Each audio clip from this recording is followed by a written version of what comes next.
Bonjour à vous, c'est Josué et dans cette vidéo, nous allons voir la différence entre le prophète de l'Ancien Testament et le prophète du Nouveau Testament. Premièrement, c'est quoi un prophète? Parce que pour connaître c'est quoi un prophète de l'Ancien Testament et du Nouveau Testament, vous devez d'abord savoir ce qu'est un prophète. Un prophète, c'est un homme de Dieu qui communique la pensée de Dieu du moment. C'est-à-dire que quelqu'un qui est appelé au ministère prophétique, c'est quelqu'un qui a la capacité de se connecter à la pensée de Dieu et de donner cette pensée-là aux gens. Par exemple, un prophète, il va venir devant vous et il vous dit « Ainsi parle le Saint-Esprit ».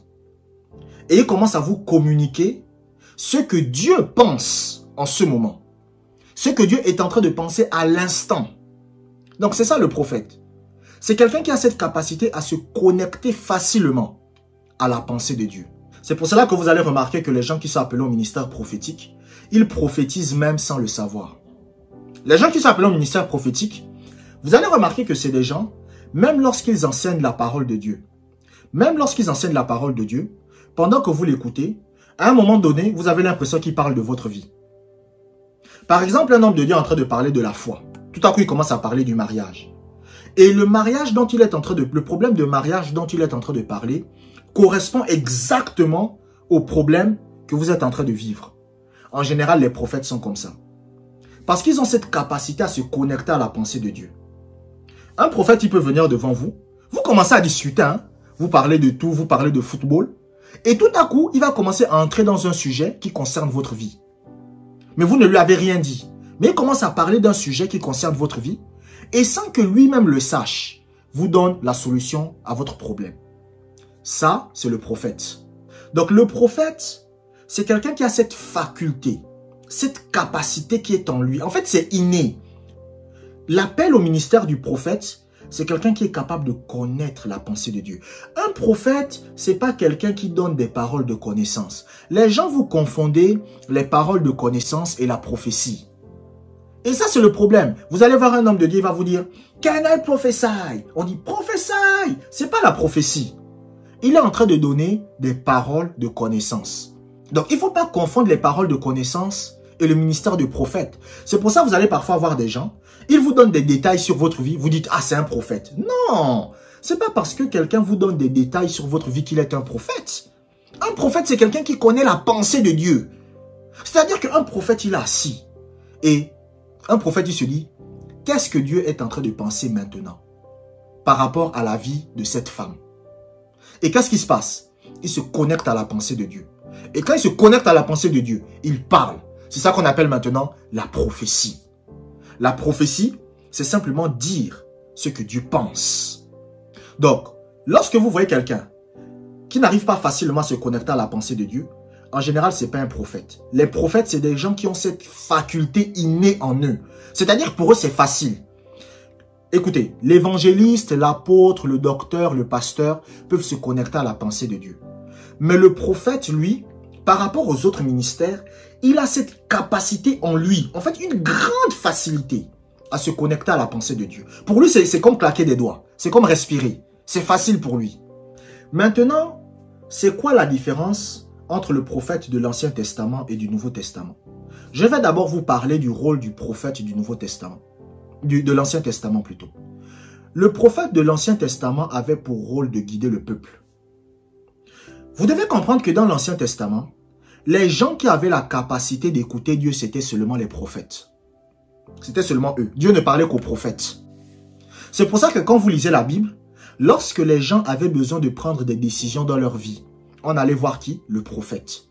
Parce que le prophète, c'était le seul qui avait la capacité d'écouter la voix de Dieu. C'est pour cela que quand vous lisez la Bible, par exemple le roi Josaphat, c'était un homme qui avait la crainte de Dieu, c'était un homme qui aimait Dieu, mais lorsqu'il avait besoin d'aller en guerre, il a dit, allons voir le prophète. Donc même quand les rois allaient en guerre, il fallait qu'on aille voir le prophète. Et il demandait au prophète, prophète, qu'est-ce que Dieu te dit? Est-ce que nous allons gagner la guerre ou pas? Et le prophète, il disait, je vois la pensée de Dieu et Dieu me montre que vous n'allez pas gagner la guerre. Où il disait, je vois la pensée de Dieu et Dieu me montre que vous allez gagner la guerre. Donc le prophète, c'était un guide. Donc, chaque fois qu'on avait besoin de prendre une décision dans l'Ancien Testament, on allait voir le prophète. Parce que le prophète, c'était le seul qui avait cette capacité à écouter la voix de Dieu. Par exemple, vous avez des rois comme David. David, non seulement il était roi, mais il était aussi prophète, il était aussi sacrificateur. Donc, c'est pour ça que David avait la capacité d'écouter la voix de Dieu. Mais Salomon ne pouvait pas écouter la voix de Dieu. Parce que quand vous lisez la Bible, comment Dieu va venir parler à Salomon? Dieu va venir parler à Salomon par les rêves. Vous savez, il y a un homme de Dieu qui a dit que lorsque Dieu vous parle par les rêves, c'est que vous êtes encore trop immature spirituellement. Quand vous êtes mature, Dieu ne va plus attendre que vous dormez pour vous parler. Donc le prophète de l'Ancien Testament, c'était un guide. Par exemple, vous, si vous étiez dans l'Ancien Testament et que vous avez envie de vous marier, vous allez voir le prophète. Vous dites, prophète, j'ai envie de me marier avec cet homme-là. Qu'est-ce que Dieu te dit? Et le prophète se connecte à la pensée de Dieu. Et le prophète, il a cette faculté-là. Et plus un prophète est fort dans les choses de l'esprit. Par exemple, vous avez des hommes de Dieu, vous avez des prophètes, par exemple, bon, il est déjà décédé, par exemple, Tibi Joshua, ou vous avez des prophètes comme Uber Angel. C'est-à-dire que plus le prophète est fort en esprit, plus cette capacité à se connecter à la pensée de Dieu est grande. Vous savez, un jour, j'écoutais un homme de Dieu, il était un prophète, et il a dit que moi, j'ai atteint un tel niveau dans le prophétique que je peux activer le prophétique quand j'ai envie. Il y a des gens, par exemple, pour activer le prophétique, c'est le Saint-Esprit qui l'active. Mais il y a un moment là où vous atteignez un tel niveau dans le prophétique que c'est vous-même qui décidez d'activer, si vous avez envie. Donc, le prophète de l'Ancien Testament, c'était un guide. Donc, le prophète de l'Ancien Testament, lorsque les gens voulaient écouter Dieu, c'est lui qu'on allait voir. Parce que c'était lui le guide du peuple. C'était pas le Saint-Esprit qui guidait le peuple dans l'Ancien Testament, c'était le prophète.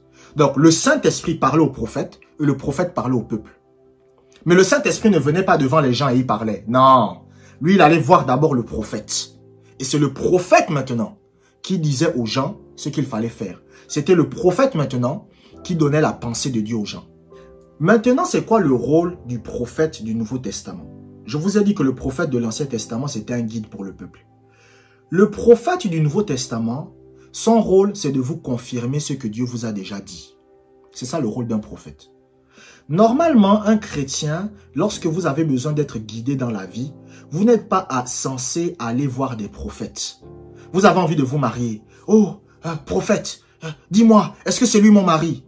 Vous avez envie d'aller faire un business. Vous allez voir le prophète. Oh, prophète, est-ce que ce business va marcher ou pas?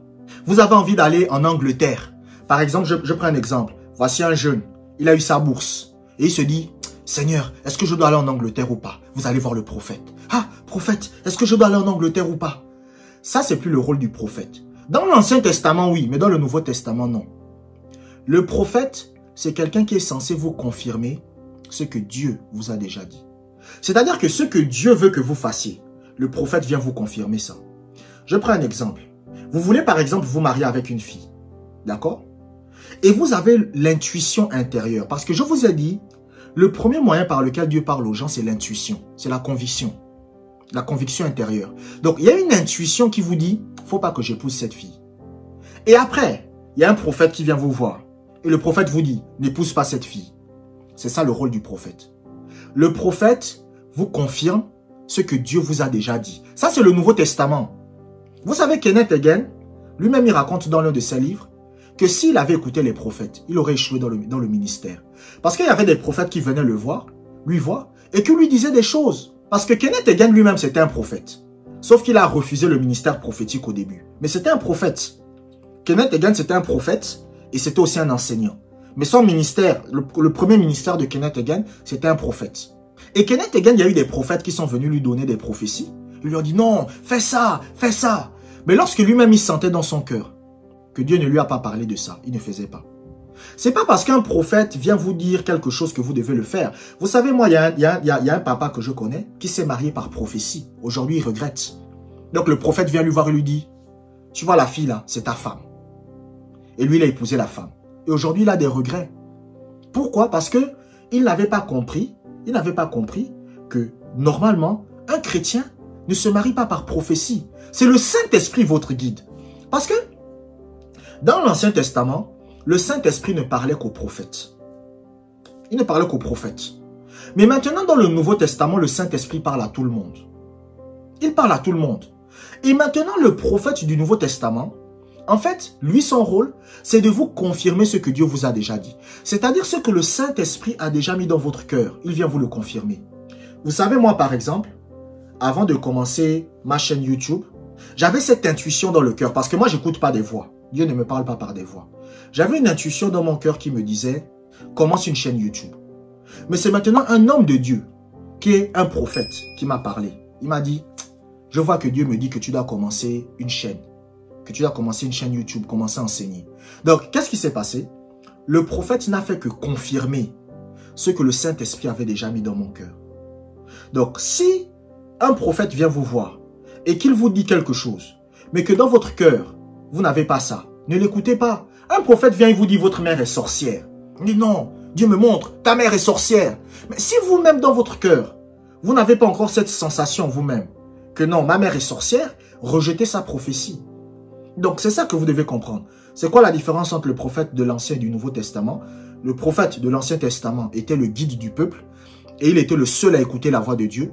Et le prophète du Nouveau Testament, lui, il vient simplement vous confirmer ce que Dieu a déjà mis dans votre cœur.